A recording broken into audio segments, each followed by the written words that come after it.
I get a check for like 29 grand. And so I go in, I say, hey, my name's Scott Cugno, I need to cash this check. So why don't you put it in your bank? And I said, well, because my bank's in Florida and they're gonna hold it for who knows how long. They go, that doesn't make sense. Let's talk to the manager. Manager comes out, he says, okay.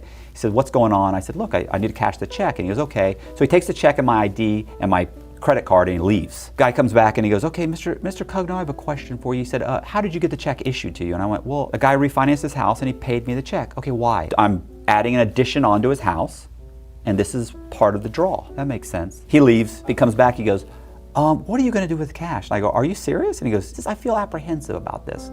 And I went, well, I'm gonna cash a lot of the guys' checks. We give them checks and they don't have bank accounts because they just don't, they're laborers, and we're gonna cash some of their checks. And he goes, okay, that makes sense. I said, well, what are you doing? He goes, well, we're trying to, he said, it turns out that this check was issued on a house owned by a Michael Shanahan. So we're just trying to verify